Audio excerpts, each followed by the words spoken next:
Olá, seja muito bem-vindo, uma excelente tarde para você. É um grande prazer mais uma vez estar na sua companhia. Consulta ao doutor chega mais uma vez naquele nosso horário marcado. E hoje, gente, dia 10 de setembro, Dia Mundial de Prevenção e também, é claro, combate ao suicídio. Nós trazemos esse tema à tona porque a gente sabe da importância de falar sobre isso. Então, para você que está aí passando por uma crise, é muito importante a gente debater sobre esse assunto, é muito importante você receber ajuda, saber a hora de pedir ajuda. E para quem, é claro, está ao lado de quem precisa de ajuda e não sabe muito bem de que forma ajudar, de que forma auxiliar, de que forma oferecer uma mão amiga, oferecer um ombro acolhedor, fique com a gente, porque Consulta ao Doutor de hoje é de extrema importância, gente. E se você conhece alguém a quem esse tema possa interessar, não hesite e envie, é claro, o nosso link de transmissão. Nós estamos ao vivo, gente, pelo site www.hittv.com.br. Você já sabe que esse programa é feito para você e também por você e hoje mais do que nunca. Eu te lembro, gente, que você não precisa se expor. Caso você queira trazer aqui um relato, caso você queira trazer uma pergunta aqui para o nosso bate-papo, você só avise que você não quer ser identificado, que a nossa produção vai tomar todo o cuidado e trazer aqui a sua pergunta, é claro, de forma anônima, combinado? Então mande uma mensagem aqui para o 0 operadora 11 3337 5886. E temos, é claro, uma enquete aguardando a sua contribuição acontecendo no nosso Instagram, no @consulta ao doutor. Por favor, diretor, enquete na tela. Setembro Amarelo, dificuldade em pedir ajuda. Dificuldade de reconhecer que você precisa de ajuda, dificuldade de achar que não vai mudar nada, que você vai entrar em contato, que você vai buscar ajuda, mas de nada vai adiantar. Falta de abertura e também de acolhimento, ou então medo do julgamento. Na sua opinião, entra lá e contribua. Estamos, é claro, aguardando a sua contribuição aqui pra gente. Bom, então, gente, para a gente debater esse assunto, a gente recebe agora o psiquiatra Frederico Félix. Seja muito bem-vindo, doutor. Muito obrigada pela sua disponibilidade de estar aqui presencialmente para bater esse papo. Eu que agradeço pelo convite, é uma honra e um prazer muito grande estar aqui. Vamos lá, doutor. Queria começar entendendo um pouco mais sobre qual é a importância de existir uma data de abrangência mundial, 10 de setembro, para falar sobre esse assunto, trazer aqui a consciência, claro, para os familiares, para os amigos, para os parceiros, que eles podem ter, é claro, né, um papel fundamental. Queria que você falasse sobre a importância da data e da gente ter, é claro, um mês como Setembro Amarelo. A importância de nós termos uma data como essa é trazer à mente das pessoas, trazer a lembrança de que o suicídio é uma causa real e é uma luta, um combate de toda a sociedade, não é apenas uma causa médica. Apesar de existir um certo tabu de nós não falarmos sobre isso, você pode perceber que sem fazer muito esforço, você sempre acaba conhecendo alguém que já cometeu suicídio, sem fazer muita força. Você acaba sabendo de um vizinho, de um conhecido e às vezes até um familiar. Ele está muito próximo da nossa realidade. E isso não é uma coincidência. E isso não é uma coincidência porque, infelizmente, ele acontece muito. Nós temos dados da Organização Mundial de Saúde, nós temos dados do DataSUS, que revelam que aproximadamente 800 milhões de pessoas cometem suicídio ao redor do mundo todos os anos. A cada ano, 38 brasileiros tiram a vida todos os dias aqui. Né? São muitas pessoas. São muitas pessoas. Então, é uma causa real. Nós não falarmos sobre isso não esconde a quantidade de pessoas que estão em sofrimento e acabam tirando as suas vidas. Existe uma coisa, não é, doutor, pegando só um gancho do que você está dizendo aqui pra gente, que existe uma questão de, é importante não falar sobre isso, porque se acredita que falando sobre isso, de uma forma ou de outra, a gente acabe estimulando. Mas o objetivo aqui, gente, nesse programa é muito pelo contrário, é a gente trazer a consciência de que quem está sofrendo, de que quem está passando por qualquer dificuldade na vida, precisa buscar ajuda e não precisa ter vergonha disso, combinado? Porque o que acontece é que quando esses fatos, que não são por nada, acontecem ao nosso redor, muitas pessoas a gente também vê comentando, nossa, mas eu não sabia que o fulano estava sofrendo, nossa, mas eu nem percebi, vi o ciclano ali dando risada outro dia, como que ele estava passando por tudo isso e eu nem percebi. Isso é muito comum, não é, doutor? Isso é muito comum.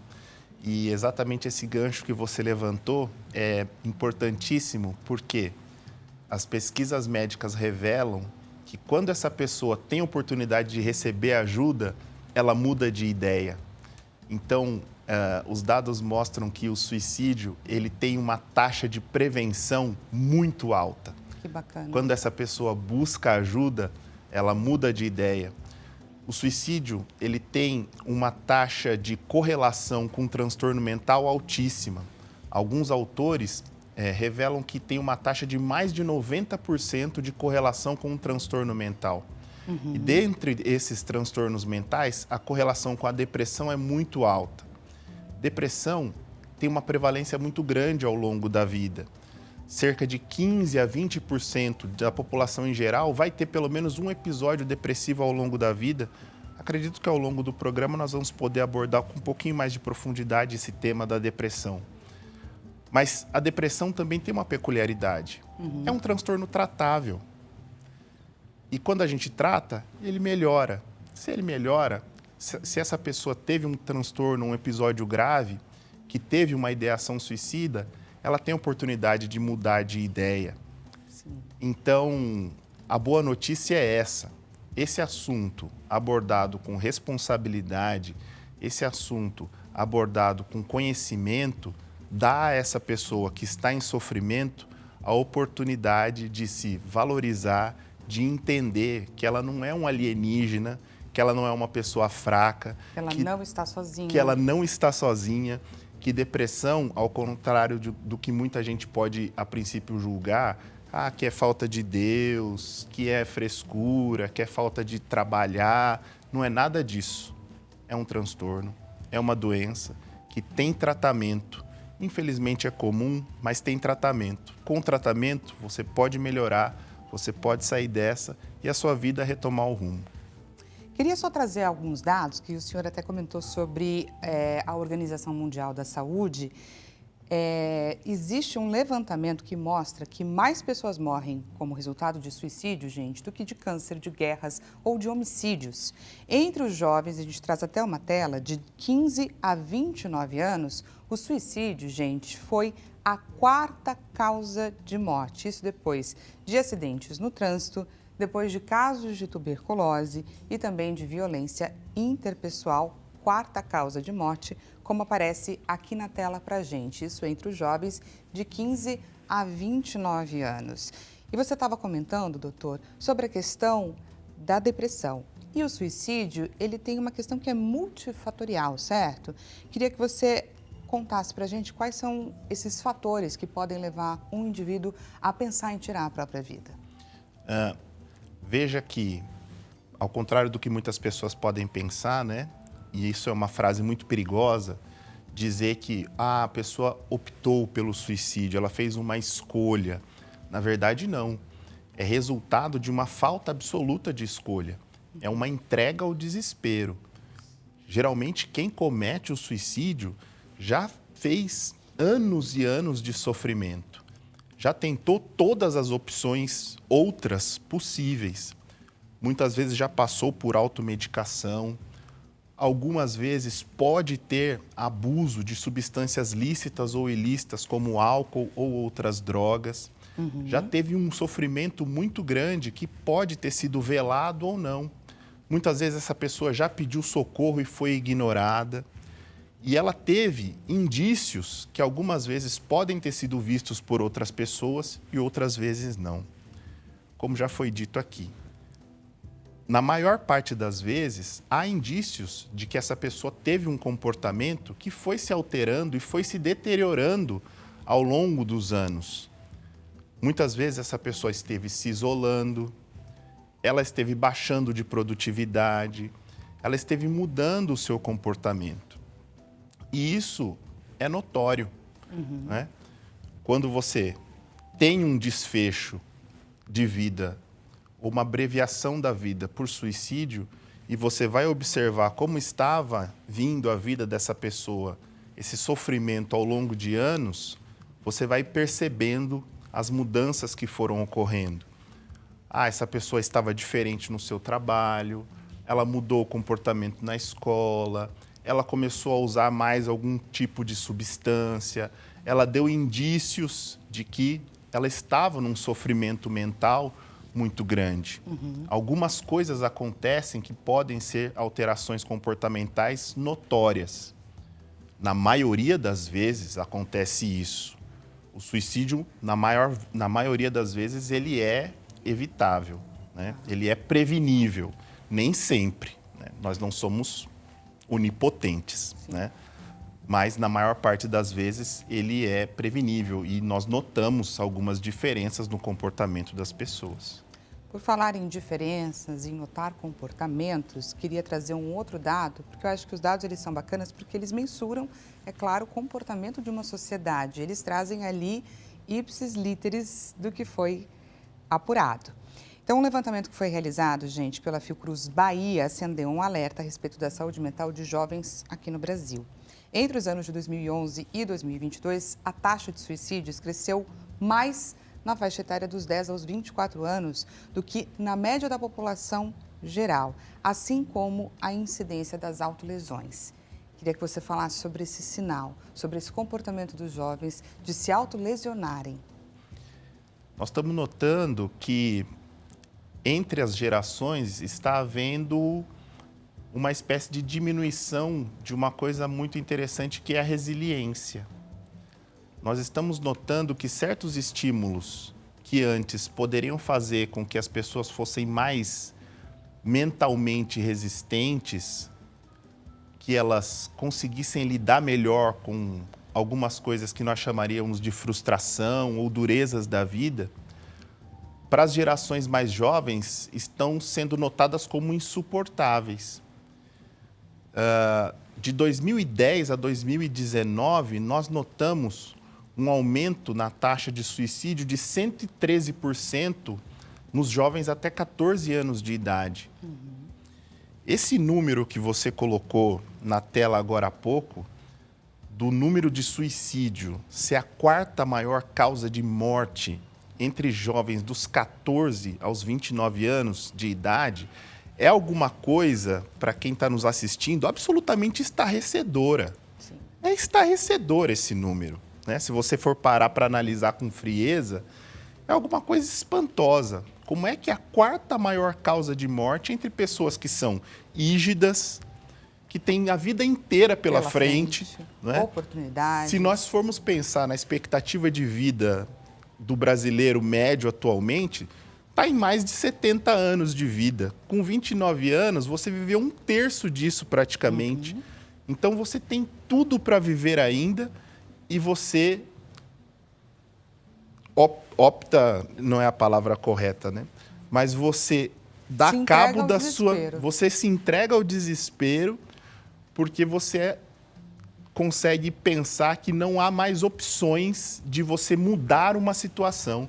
Você dá um fim definitivo para algum problema que, na verdade, pode ser transitório, né? Você se entrega à desesperança, ao desespero, né?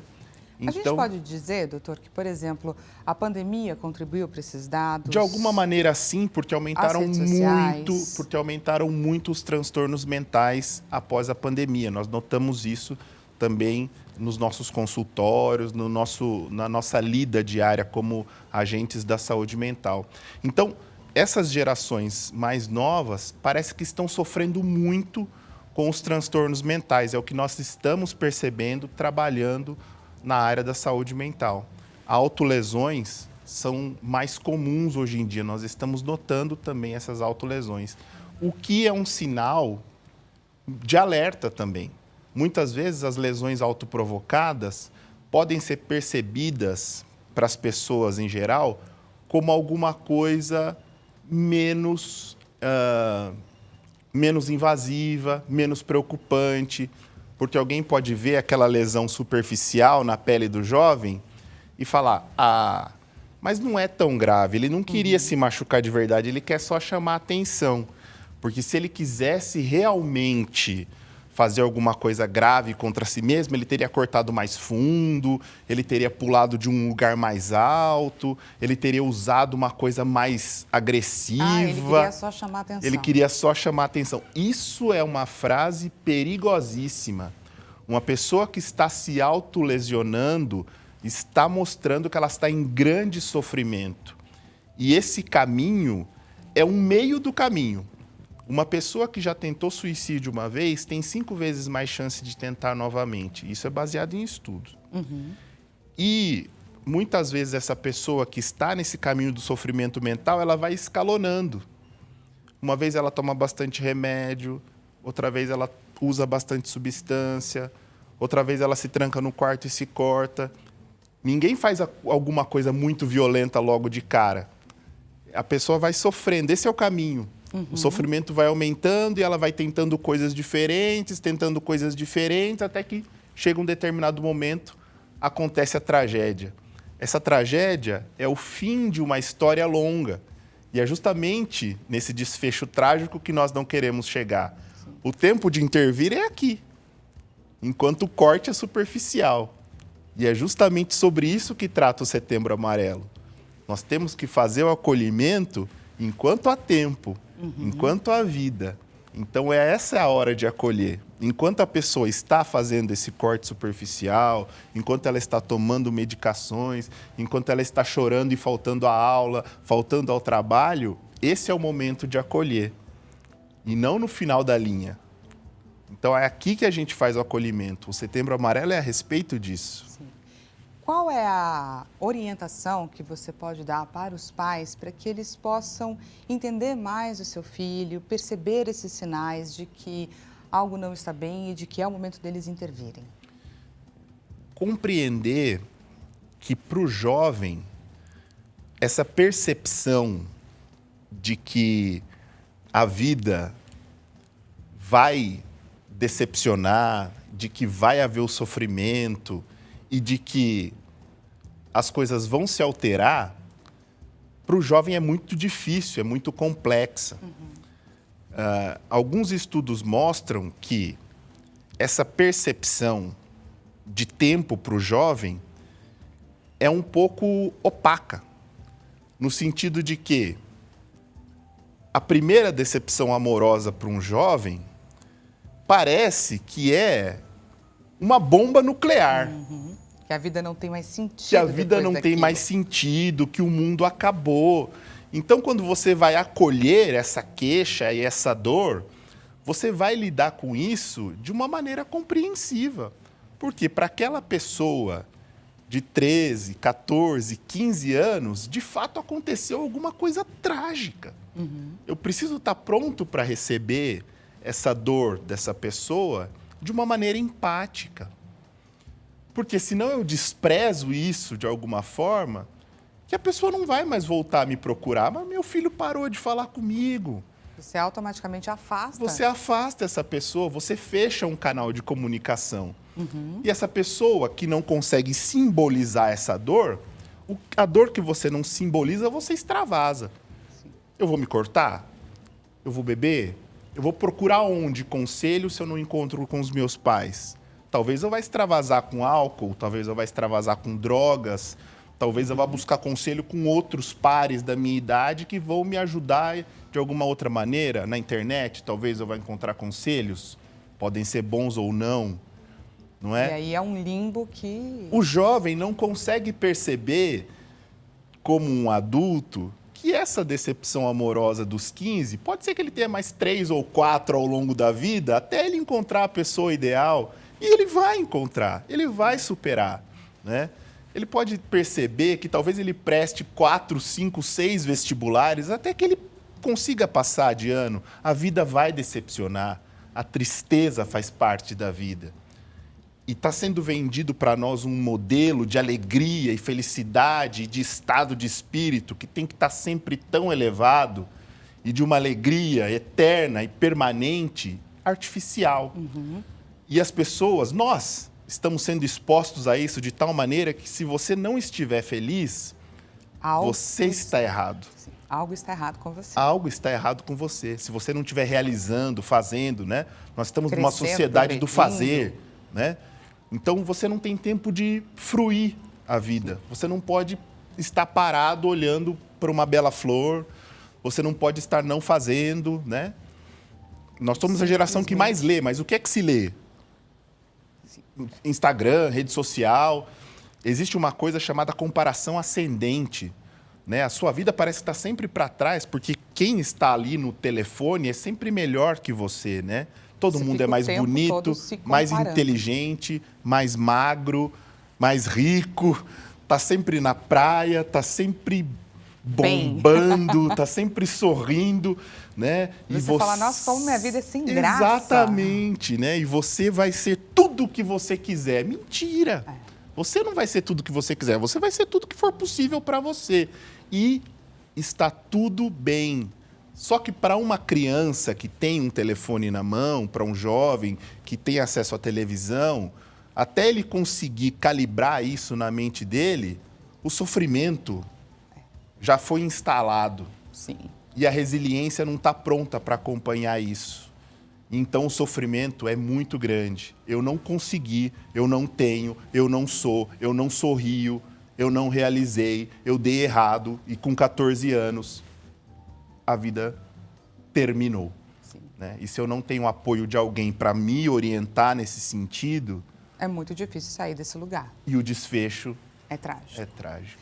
Doutor, nesse Setembro Amarelo, a campanha foca também no ambiente do trabalho.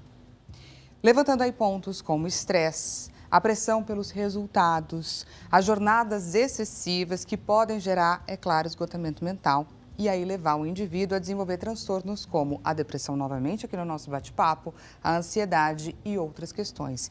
Queria falar um pouco sobre isso, sobre essa relação com o trabalho, gente, que é preciso a gente se conscientizar, levantar esse alerta. Com certeza, os ambientes de trabalho podem ser muito nocivos, né?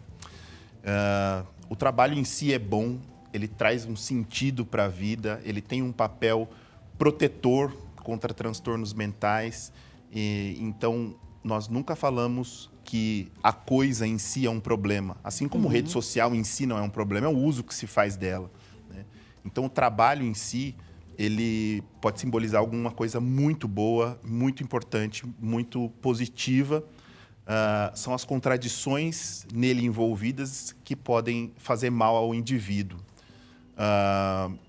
Então, as jornadas extremamente longas, as demandas excessivas pelo trabalho. Então, o estresse crônico envolvido com isso, esgotamento físico e mental excessivos é que podem gerar doenças relacionadas ao trabalho, nitidamente conhecidos como burnout, né? Síndromes de burnout. A doença mental, transtornos mentais, são a primeira causa de afastamento do trabalho. Primeira. E a dificuldade para se recuperar um trabalhador que é afastado por doença mental é muito grande. O tempo, muitas vezes, é indeterminado para você recuperar um trabalhador assim. E é pouco inteligente por parte das empresas perder trabalhadores assim. É pouco inteligente monetariamente falando. Você perder um funcionário para um burnout, para um estresse crônico. Custa muito você recuperar um funcionário assim. É muito dispendioso você ter um funcionário afastado por um caso assim. Os processos são muito grandes, os trabalhadores costumam ganhar esses processos, o tempo de afastamento é grande. Você treinar uma pessoa para substituir aquele seu bom funcionário que ficou afastado por burnout, todos os lados. é uma perda para todos os lados, tanto para o funcionário quanto para a empresa. Eu friso isso porque nós vivemos uma sociedade capitalista. Então, não adianta você pressionar o seu funcionário em busca de resultados estratosféricos a ponto de você perdê-lo do seu time. Dessa forma. Né? Então, isso é real e é preciso ter muita atenção para você não estragar o seu funcionário em nome de um resultado que ele não pode entregar. Perfeito. Pessoal, eu gostaria de mostrar aqui para vocês um trabalho maravilhoso que acontece todos os anos, feito pela Fundação Internacional de Comunicação em parceria com o Ministério das Mulheres que Vencem. Vocês vão ver, gente, que as imagens são sensacionais. Essa é uma linda ação social que foi realizada nas ruas aqui do centro de São Paulo, trazendo, é claro, apoio e também acolhimento, pois a vida é, de fato, sim, a melhor escolha que a gente pode fazer. Vamos conferir como que foi essa ação.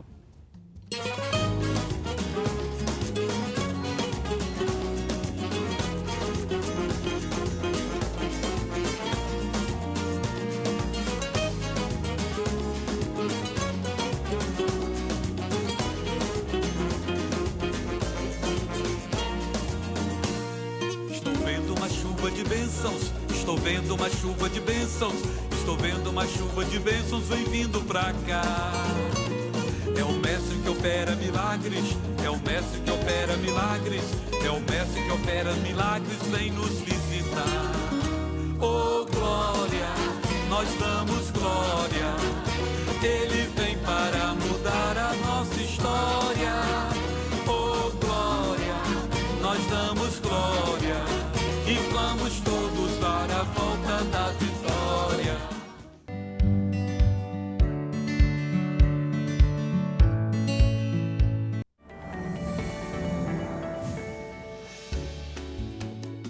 Seja bem-vindo mais uma vez, estamos de volta com mais Consulta ao Doutor. Para você que chegou agora, neste exato momento, estamos, é claro, falando sobre 10 de setembro, Dia Mundial de Prevenção ao Suicídio, porque entendemos a importância de falar sobre esse assunto. Combinado?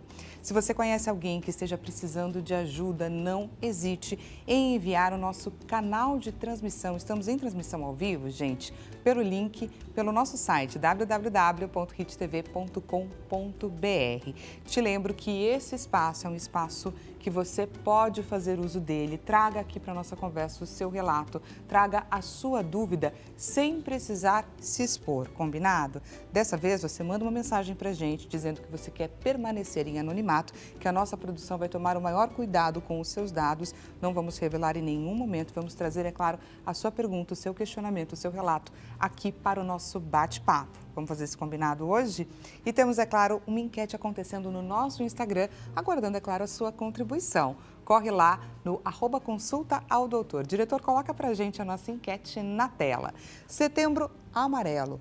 Dificuldade em pedir ajuda, dificuldade em reconhecer que precisa de ajuda, de achar que não vai mudar nada, falta de abertura e acolhimento ou por medo do julgamento, que as pessoas aí sentem dificuldade em pedir ajuda.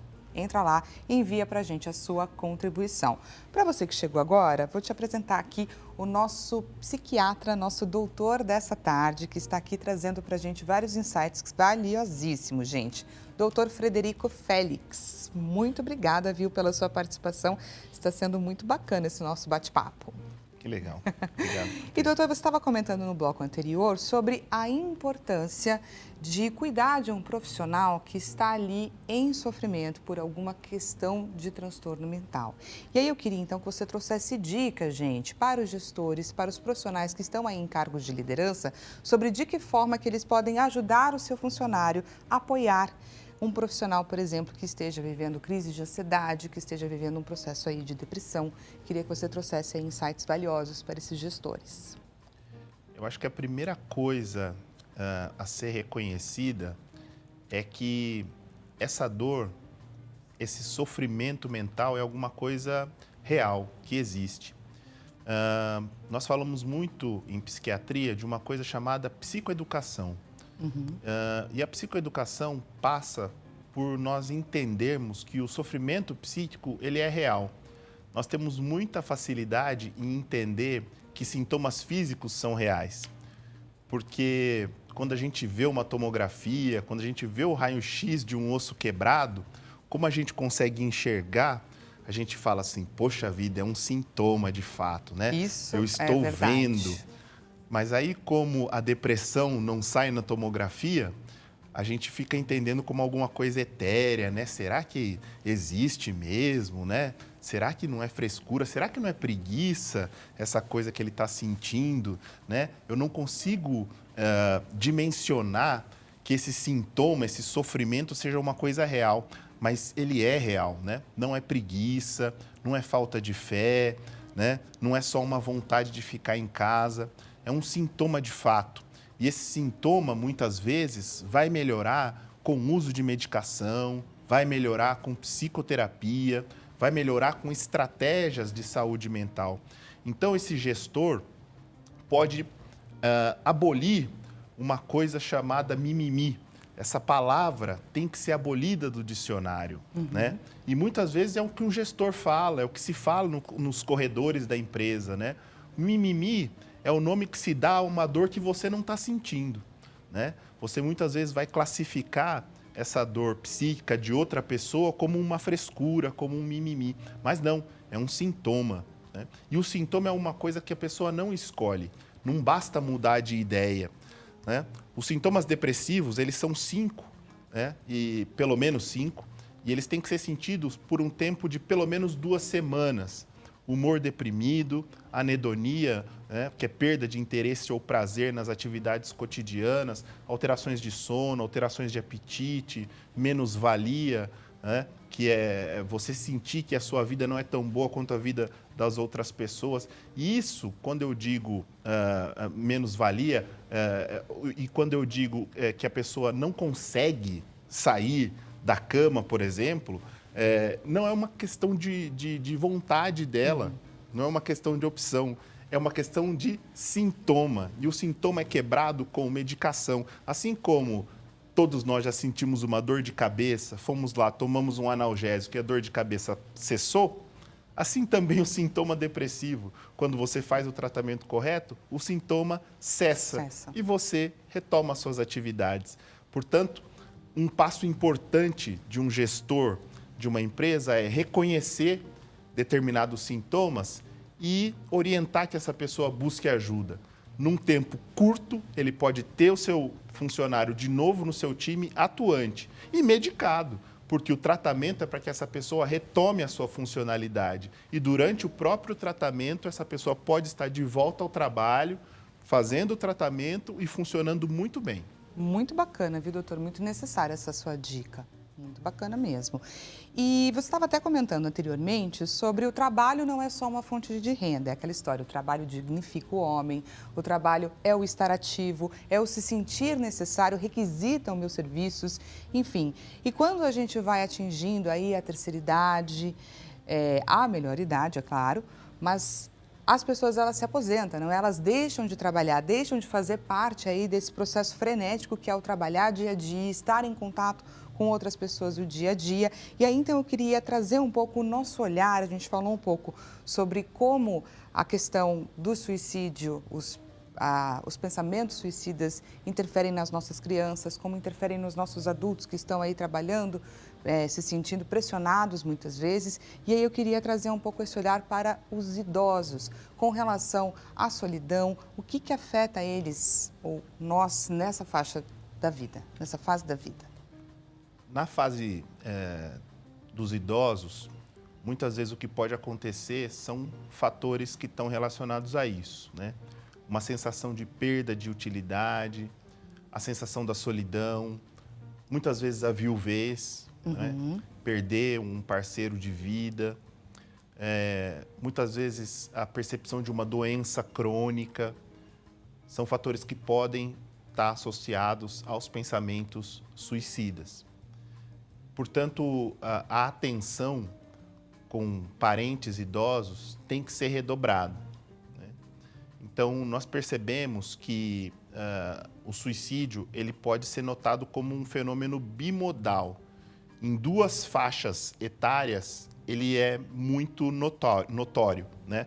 Nós vimos a faixa etária 14 aos 29 anos, na juventude, e nós vamos notar novamente na velhice. Né? Ele sendo notado com maior frequência. Então, quando você tem um idoso na sua família, você tem que estar atento a esses sinais, né?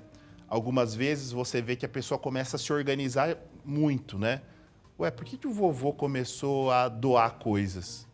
Por que o vovô fechou a conta bancária, começou a doar dinheiro para todo mundo, começou a organizar tudo tão bonitinho, né? Ele parou de falar com todo mundo, deu tchau para todo mundo no WhatsApp, saiu do grupo, fechou a conta bancária. Opa, né? Algo de estranho. Alguma coisa diferente aconteceu, não é? Teve um diagnóstico de uma doença grave, né? Olha, teve um diagnóstico de câncer, né? O vovô, a vovó, né? Ele está muito sozinho, né? Olha, aposentou e tá lá, né? Então, foi para casa de repouso.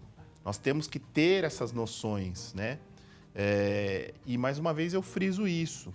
A prevenção ao suicídio não é uma tarefa médica, é uma tarefa de toda a sociedade. Todos nós temos que estar envolvidos nisso, né? Temos que estar envolvidos nisso, porque nós prestamos atenção em todos. Nós estamos convivendo com Nós essas estamos pessoas convivendo que podem com estar essas pessoas. precisando de ajuda. Exatamente. Doutor, quando é o momento de procurar ajuda? O momento de procurar ajuda é quando nós estamos em sofrimento, quando nós estamos notando diferenças na nossa funcionalidade, né? Então, os sinais cardinais para nós procurarmos ajuda são sofrimento e diminuição de funcionalidade. Nós estamos percebendo que alguma coisa está diferente, né? A tristeza faz parte da vida, né? Nós vamos nos entristecer, nós vamos ter algum grau de decepção, mas nós caímos e nos levantamos. Choramos, sorrimos, sentimos, né? A vida é sobre isso. Mas quando nós percebemos que estamos ficando de uma maneira onde nós não conseguimos produzir, onde nós não conseguimos nos movimentar, onde aquilo está ficando de uma maneira excessiva, está nos prejudicando no nosso movimento cotidiano, eu não consigo mais trabalhar, eu não consigo mais estudar, eu não consigo me relacionar com as pessoas no meu cotidiano, opa, tem que acender um sinal de alerta, né? Tá. Alterou meu sono, alterou minha alimentação, está passando, como eu disse, né, o diagnóstico de depressão. 2 semanas e a pessoa está com um comportamento alterado, já é um sinal de alerta. É um sinal. Doutor, daqui a pouquinho, gente, a gente vai falar um pouquinho com o doutor Frederico, é claro, sobre opções de tratamento que temos aí disponíveis, que ele, inclusive, já comentou com a gente que são eficazes e fazem toda a diferença. Mas antes de mais nada, gostaria aqui de chamar para o nosso bate-papo. A gente vai falar um pouco sobre como a acupuntura, gente, pode ajudar como terapia alternativa para o tratamento dos transtornos mentais. Vamos então para o nosso bate-papo online.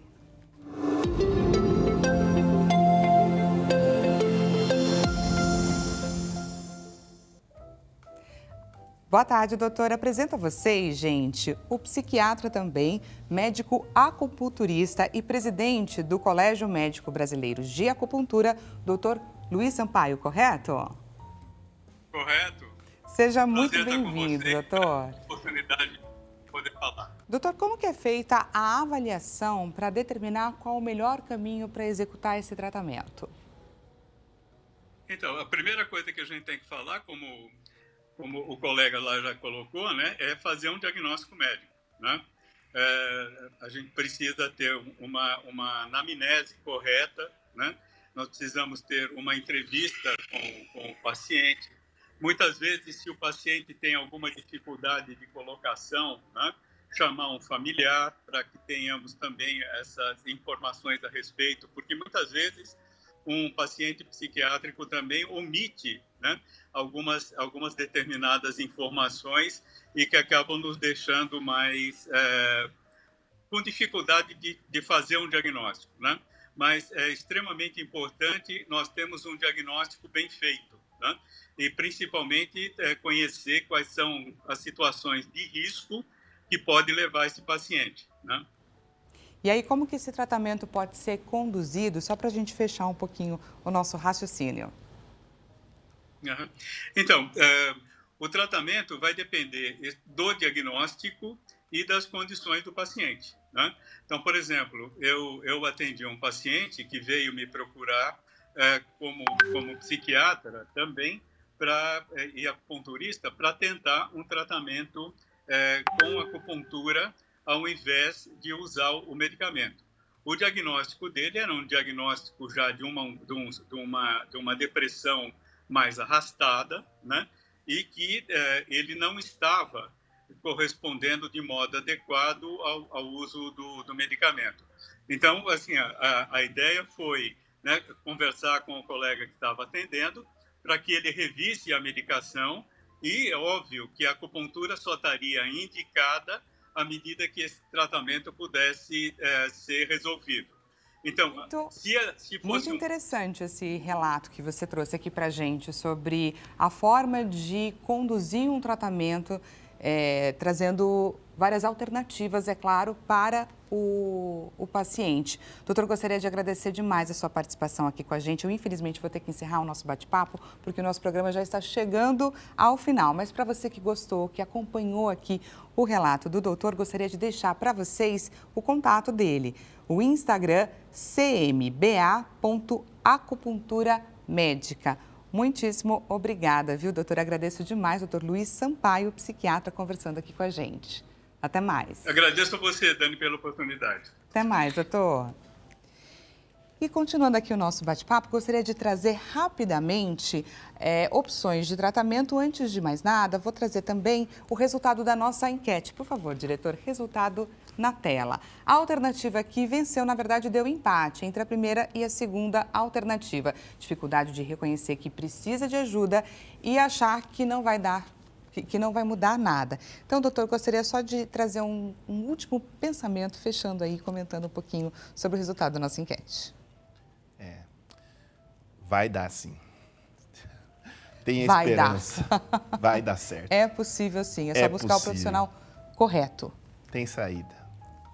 Muito bacana, viu, doutor? Pessoal, espero que você tenha gostado aqui do nosso bate-papo. Aproveito, inclusive, para deixar com vocês as redes sociais do nosso doutor, que esteve aqui com a gente durante toda essa tarde, trazendo, é claro, vários insights. O psiquiatra, doutor Frederico Félix. Pode, por favor, doutor, deixar a sua rede social para contato? Meu Instagram é @Dr. Frederico Félix, é dr.frederico-félix, tudo minúsculo. Espero que vocês tenham gostado, gente, desse nosso bate-papo. Agradeço demais a sua companhia. E você lembra, né? Se precisar, peça ajuda. Esse é o nosso objetivo aqui nessa tarde, trazer essa consciência. Vai mudar sim. Não acredite que, vou buscar ajuda e não vai mudar nada, porque vai mudar sim, senhora. Muito obrigada. E a gente volta a se encontrar amanhã nesse mesmo horário, combinado? 16 horas. Até amanhã.